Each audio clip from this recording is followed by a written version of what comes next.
Hey everyone, welcome back. If you're working in Wix Studio and want your website to look perfect on every device, this tutorial is for you. Today, we're diving into responsive behaviors, showing you how to control exactly how your sections and elements resize and adapt, not just for desktop, but for tablets and mobiles too. By the end of this walkthrough, you'll know exactly which setting to choose so your design always looks polished, no matter what. Let's get started. First, head over to your Wix Studio Editor and look at the Inspector pane. Whenever you click on a section or an element, say an image, a logo, or even a container, you'll notice a Responsive Behavior drop-down menu. This is your toolkit for making elements react intelligently to different screen sizes. Let's break down each responsive behavior you'll see.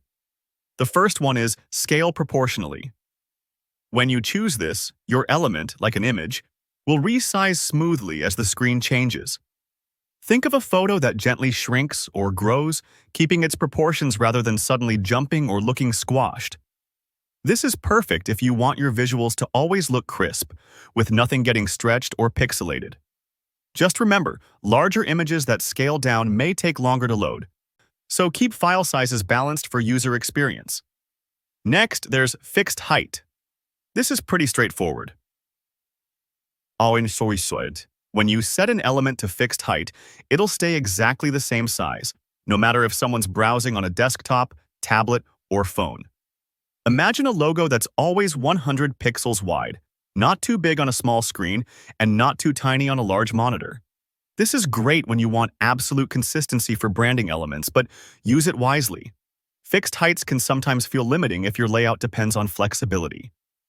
The third option is called Fit to Screen. Selecting this tells your section or container to stretch and fill up the entire monitor height. For example, this works wonders for hero sections where you want a dramatic full-screen welcome image or a bold statement. Just be aware.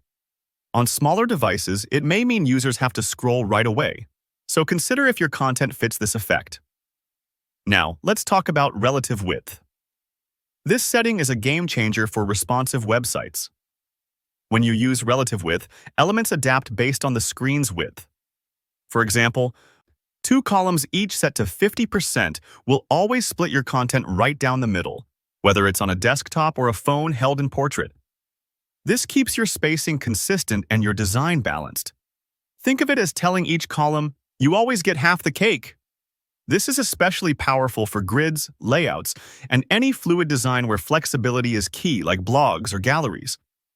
The last behavior, Stretch, makes your element fill all available space within its container.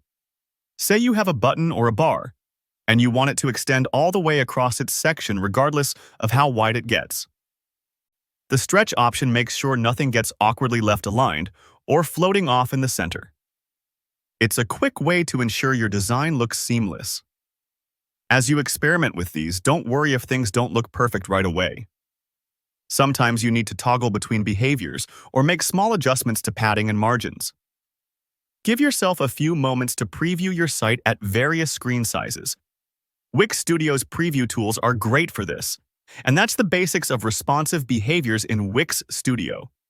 If this helped you, give the video a thumbs up, and if you have any questions or hit a snag, drop a comment below. I read every single one.